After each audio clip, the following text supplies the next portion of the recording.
Get this and get it straight. Crime is a sucker's road, and those who travel it wind up in the gutter, the prison, or the grave.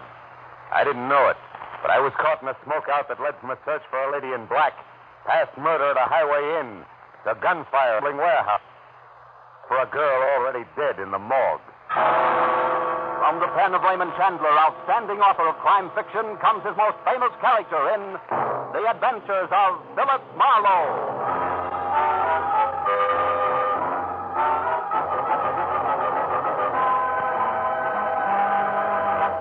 Now, with Gerald Moore, starred as Philip Marlowe, we bring you tonight's exciting story, The Smokeout.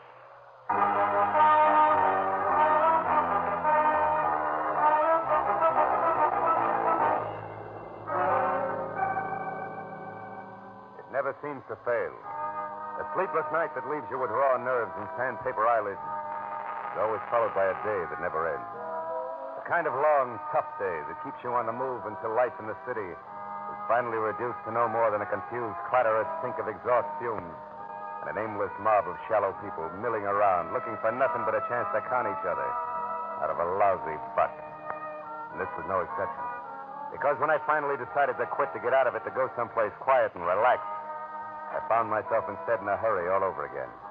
I was on my way to a very public building on Spring Street at the stubborn instigation of one Detective Lieutenant Matthews of Homicide, whose phone call 20 minutes ago had caught me as soon as I opened my apartment door. Where you been, Marlowe? Don't you ever check in at that office of yours? And on days like this, Matthews, they don't give me a chance. What's up? Tell me all you know about Vera Hamlin, Phil. Who's Vera Hamlin? A girl. No fooling. Are you real sure you don't know her? Positive. Am I supposed to? Maybe she used another name. Pretty, blonde, about 5'6", a sweet kid, apparently. I can think of a lot of women who fit that description, Matthews. Yeah, you could. But this one wrote you a letter yesterday. I didn't get it. Then I haven't been to my office at all today. Why? She wanted your help. How do you know? Well, we picked it up from the imprint in an open pack of stationery in her apartment. Oh? Better come down and take a look at her, Phil. Take a look at her. Where is she? In the morgue. Oh?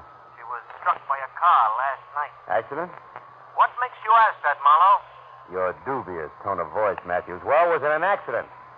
I guess so. Maybe I've been a cop too long. I get suspicious myself on dark nights. Can understand it. Come on down, Phil. Right away. I'll meet you there.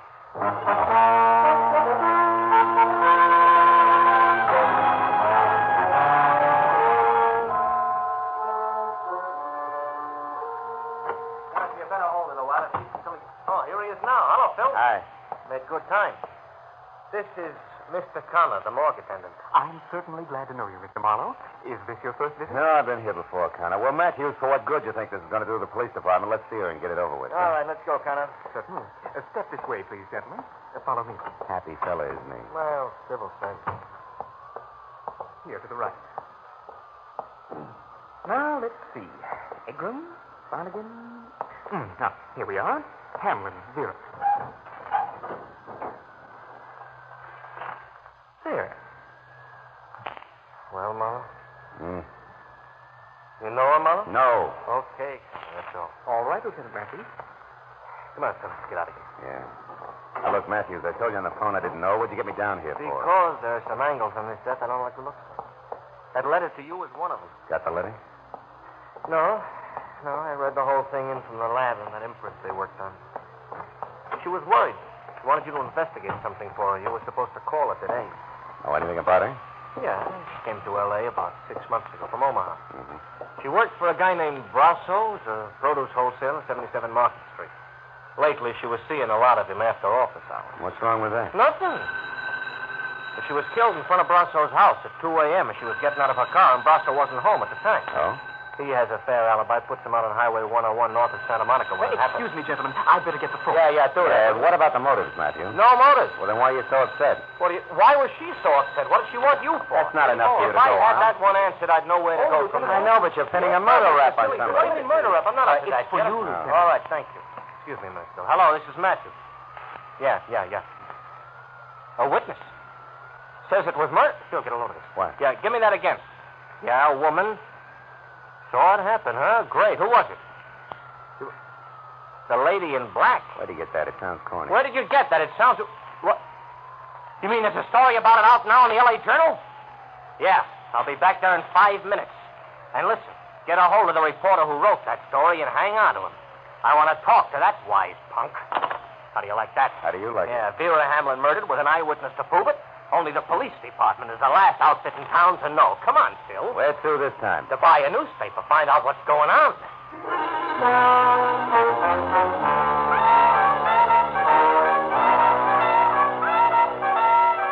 Matthews was boiling as we left the morgue and headed to police headquarters.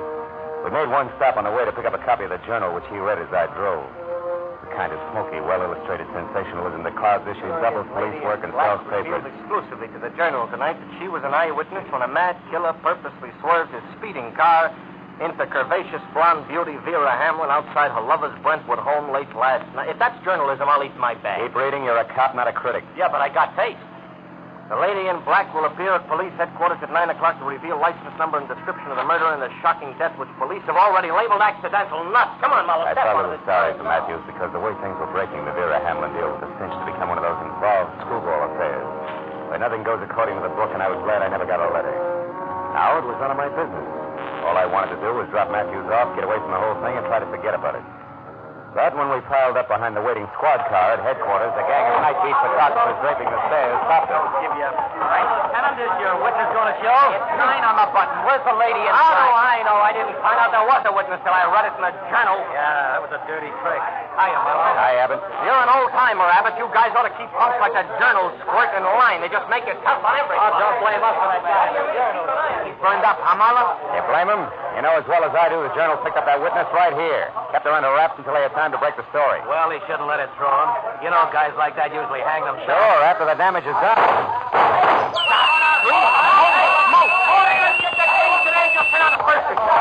Now, I've had enough today, Matthews. Besides, nobody in City Hall signs my check. Good night.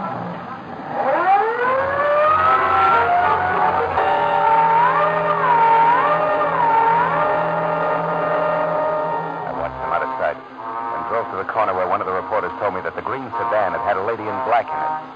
Whoever had fired the shots had gotten away clean. So, with that to think about, I drove back to Hollywood and tried a double scotch in a quiet bar. Yeah, it didn't work. Half hour later, I ended up in my office with Vera Hamlin's letter open on my desk. Enclosed were 5 $10 bills and a souvenir postcard from a place called Moon's Point on Highway 101. Penciled across the back with a word, I think this place means trouble for Dave Brasso. I don't know why, Vera. Maybe it was the memory of the girl's face in the morgue. Or maybe it was a stack of wrinkled tens on my desk that made me do it. But whatever it was, I went to my car, drove out past Santa Monica, and it took me an hour to get to Moon's Point on Highway 101. An isolated huddle of grimy filling station, rickety 6-cabin auto court, and weather-beaten lunch counter and bar, squatting beside the highway. I pulled up at the parking lot and went into the bar where the source of the quaint name Moon's Point met me. Moon himself. He was round, pale, and soft as a lump of green cheese. What can I do for you, mister? Dave around? Dave who? Brasso. Want to see him on business. What kind Private of business. Oh. Okay. Sure, Brasso's here. Out in cabin number 4 there with Mr. Stipple. No? You can got that back there if you want her. But I don't think they'll have much time for you, fella. Why not? The late paper just come in, the L.A. Journal. Is that all? I got much later news than that for him.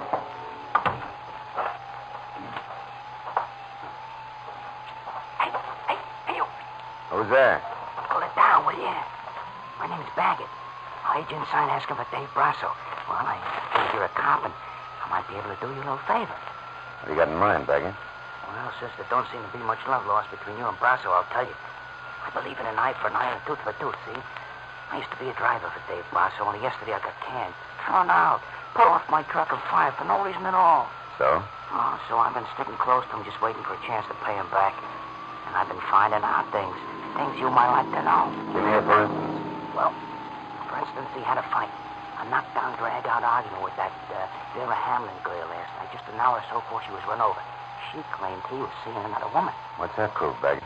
She was found dead in front of his house, Bud. You added up. And that's not all either. I know why he's hanging around out here. Also, why it ain't going to do him one bit of good. I got plenty to tell about. Wait a minute. Hold it. Yeah. That's Monty Stipple who opened the door to number 4 here. I got to get out of here. But I got plenty to tell, Bud, so when you're finished in there, come on over behind the grease rack at the filling station. I'll be waiting for you. I don't know how you feel, Dave. You're on edge. You got reason to be, but running back into town won't help you any. So they got a witness. She's already told it. Wait a minute. There's somebody outside here. Yeah, that's right. I want to see Dave Brasso. And Mr. Brasso's pretty busy right now, mister. Not too busy to see me. Oh, you cop? No. And you must be a crummy reporter, so scram. You look Mr. Brasso up at his place of business some other time. You mean after he skipped town to keep the witness from putting a finger on him? Why, you Hold it, snooping... Monty. Wait. Who are you? What's your dodge, soldier? Name's Marlowe, private detective. I'm here because Vera Hamlin wrote me a letter yesterday. Vera? Monty, get lost for a couple of minutes, will you? I want to talk to this guy. Don't you Go think you on, better go let me- on, beat it. Well, okay. All right, soldier. Come on in. You wanted to see me? Now take a good look. Well, Okay, so you're big, Brasso. Husky enough to run over somebody and kill him. Without even getting into a car. I'll let that one go by, soldier. Where's the letter? Locked up in my office. What'd she say in it? She wanted something to look into and said this was a good place to start. Jealous little fool. Is that what the fight was about last night? Right. You do find things out, don't you, soldier? That's my business. Well, maybe you know who this lady in black here in the paper is and what she's going to tell. Maybe. Might even know who was jumping up to try to kill her tonight and shut her up. Who is that? You mean somebody... Come on, Brasso. Let's stick closer to the truth. You're a lousy actor. For instance, Vera wanted me to come to this dump because you and Sipple are holed up here. Why? That doesn't concern you. It's business. Sure, and when a girl accidentally gets in the way of business, she's run over by it. Is that the way you work? You keep harping on the same thing, soldier, and I don't like it. I was in love with Vera Hamlin. Maybe you're trying to use that to nail me in a frame. Maybe you're a sneak for that stinking louse Weber. Maybe you didn't get any letter from Vera at all, so get out of here and think up a new one. Your theories are getting way ahead of you, Buster. Who's Weber? Jerk. I said get out. I take that back for an answer, soldier, and you can get more of the same anytime you want it at 77 Market Street.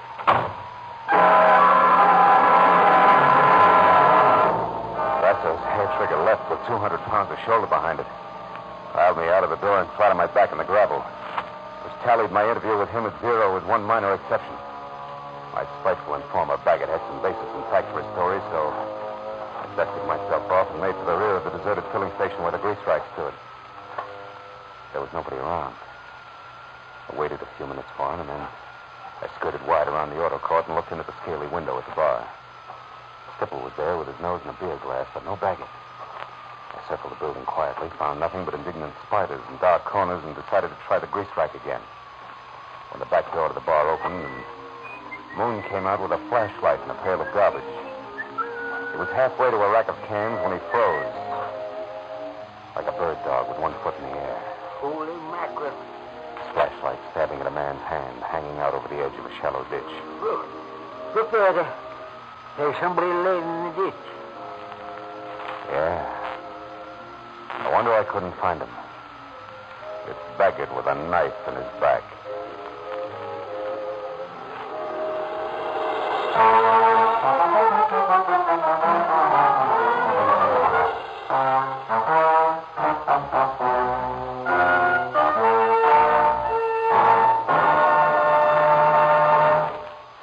Now, with our star, Gerald Moore, we continue with the second act of Philip Marlowe and tonight's story, The Smokeout.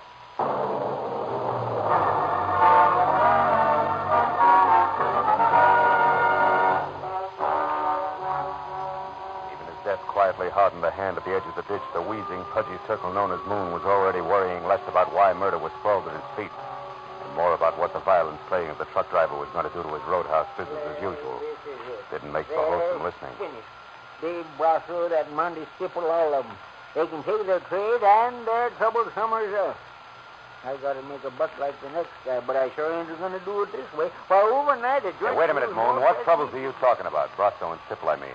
What is it? Come on, speak up. It may be important. To who? To me and the law. To Baggett here. Maybe a girl who died a little ahead of her time. A girl who what? Hey, mister, you're talking in circles. Yeah, sure I am. And we don't have time for that, do we, Moon? Here, let go. Now, you going to talk? Well? Okay, I'll tell you. It isn't no international secret. Now, get your hands off of me. All right, we'll make it fast. The setup, what is it, Moon? Too much competition.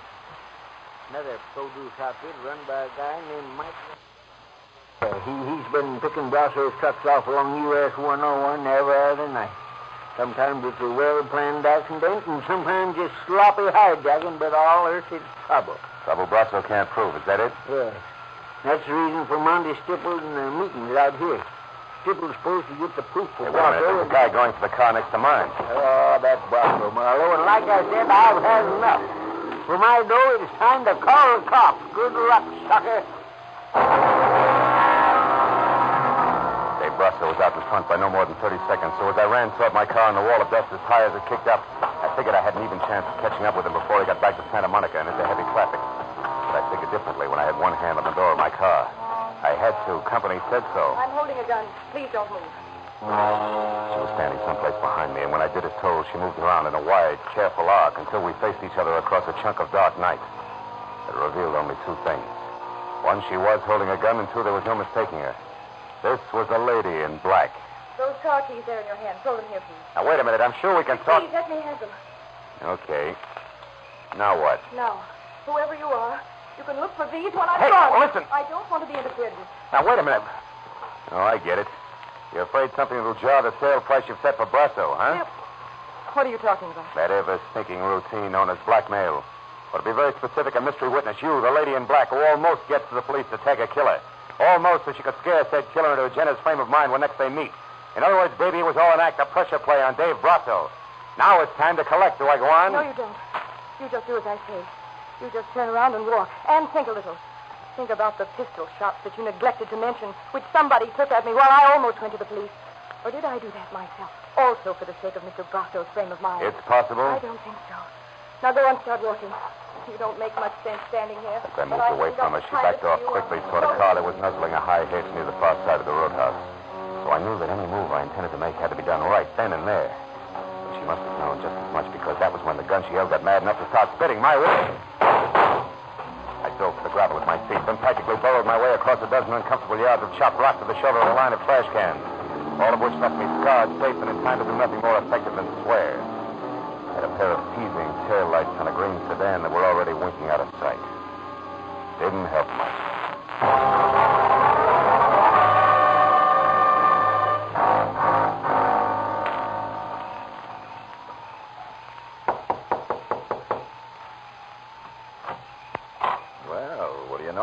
Private detective again.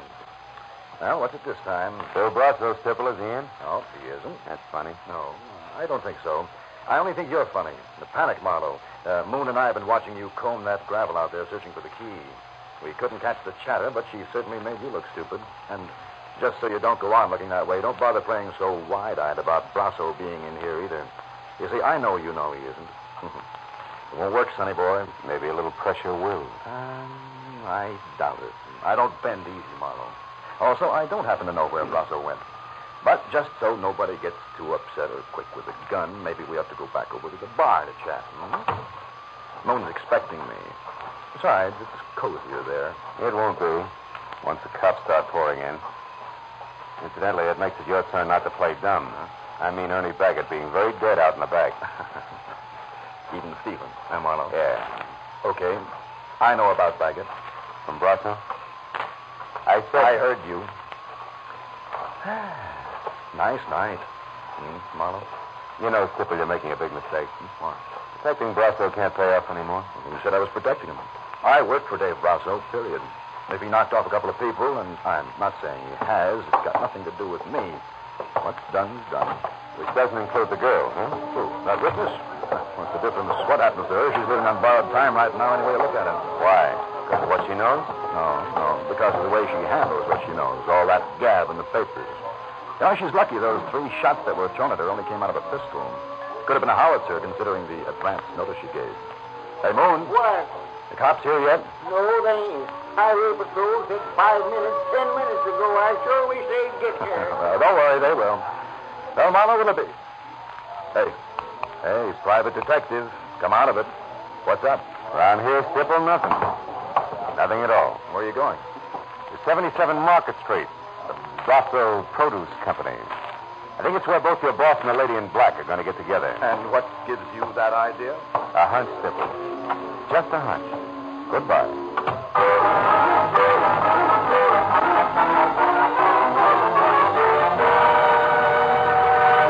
The Brasso Produce company was a half a block of corrugated metal warehouse crouched behind a wide loading ramp, which at 2 a.m. bustled with enough noisy, fresh vegetable business to turn night into day. And when I was out of my car, clear of the whirring electric hand cart, and making my way in between platted lettuce crates toward a cage marked dispatcher, I kept wondering how a guy who built an outfit like this single-handed could have possibly made the mistake I figured was his. I stopped wondering when a face that had been stolen from a hawk pressed itself close to the inside of the cage and yelled at me. Well, what is it, mister? Talk up there. Billy, I'm busy here. Hey, Dave, 681 out now. I want to see Dave Brasso. Oh, that he isn't here. Dispatcher. Yes, 21 a bushel. Right. Brasso's not in his office, mister. I'm not sure where he is. I'm not sure. You a cop? No, private detective with expense account. Will 5 help? He just paid 10. Oh, let it ring. Come on, Buster, this counts. Here's 10. The lady in black? Yeah. Keep it down, will you? She stood around for maybe 20 minutes before she got talking to me. Not a bad-looking doll. All right. Now, where'd you send her? Come on, you got your 10 talk. Hang on just a minute. Where? The old shed in the back. Used to be a warehouse. They've got a real private office there. You'll probably catch up there if you run. I'll probably try. Thanks. The ex-warehouse turned out to be an ugly huddle of parched cobblers teetering at the edge of a deserted cobblestone alley, and quietly dying of old age. And except for a flicker of light from an open door deep inside, it was as dark and as quiet as the lining of a frock coat. Until I stepped in, and in front of a gun, it was no surprise. When I told you that I didn't want to be interfered with, I meant just that. Now, without shouting, who are you? For one thing, a private detective named Philip Marlowe. Another, a guy who's still working for Vera Hamlin. You were working for Vera? That's right, but not swinging in the dark. Which means what? That you never saw Vera Hamlin killed in the first place. And that all this lady in black razzle-dazzle strictly a smokeout. Vera was my sister, Marlowe. Her letters told me all about Dave Brasso, about what he meant to her, about the runaround she was getting from him. So you added that to a phony hit-and-run accident and decided to pose as a surprise witness. So that Dave Brasso would try to pick you off and reveal himself as your sister's killer, if you lived through it. Right. And now, Marlowe, Marlowe, quick. Get back. Brasso just turned that light off in there. He's coming out, and I'm going to meet him. No, don't. Look, Listen. If you want to help stay where you are, keep quiet. Oh, brother. I'd better be right. She moved one slow step at a time toward the long, thin triangle of light the open warehouse door spilled across the sawdust flooring. I slid my .38 from shoulder holster to the right hand, and the hair on the back of my neck started to crawl. And suddenly there was nothing to do but wait. You can stop right there, Mr. Brasso. Huh?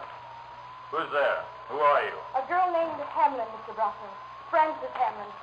A girl who knows all about how my sister really died. It was only a sudden splash of light that the room was taking it. It was a pistol raised and aimed at the back of Francis Hamlin's head. It was all the cue I needed. Drop it, Pepper! Don't shoot again! Don't shoot again! Marlowe, quickly, Brasso's still out there. Yeah, but he's harmless, honey. He and Stipple aren't on the same team as far as your sister's concerned. Did you hear that, Brasso? Yeah, I heard you, Marlowe. Well, then Stipple killed my sister. Why, Marlowe? I don't know. He's the one to ask about that. All right. Why, Stipple? Dave, why did you do it? Dave, stay back. I did it because she caught me at my place, caught me talking to Mike Weber. You worked for Weber for the guy who was wrecking our business? Yeah, oh, Dave, please, I didn't know what I was doing. She was going back to you to tell you what she saw. You lout. You double-crossing a lout. Dave, that's enough. No, it isn't. Please, Dave. I've got something to finish.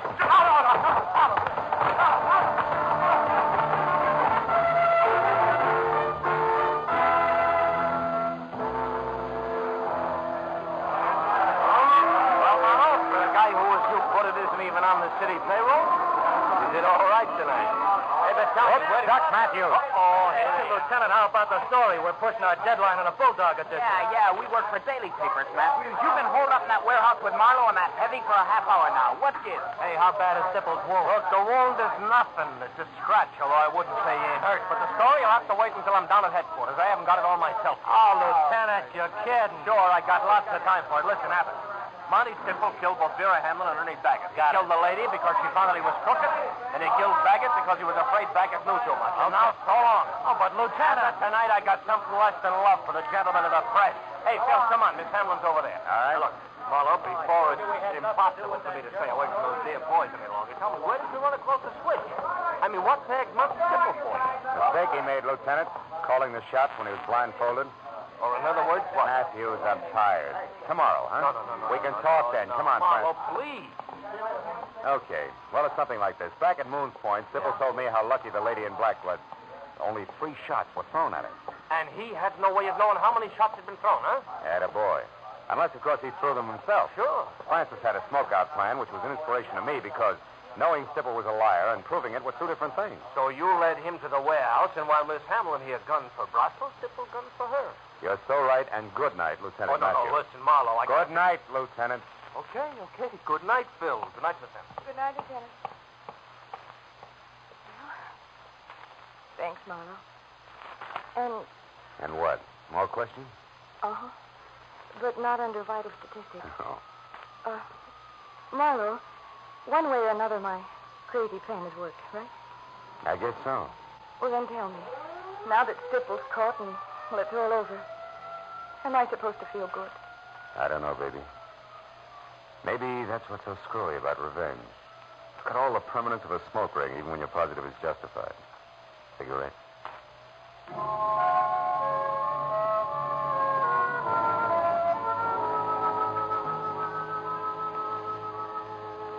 I'd been dog-tired when it started. Whipped. Fed up with the city and the aimless, milling mob of shallow people. Always hungry for a buck that made it move. But now as I drove through the quiet, empty downtown streets and listened to Frances Hampton talk about her sister, who had never been anything but nice, I stopped thinking about those money grubbers and thought instead about the ones like Vera. All the people all over the world who sometimes get in trouble because other people won't realize the world is not for sale. Yeah. The Veras are the ones to keep in mind. And that was when I decided that I was only tired, not whipped, not fed up. All I needed was a good night's sleep. So I went home and got it.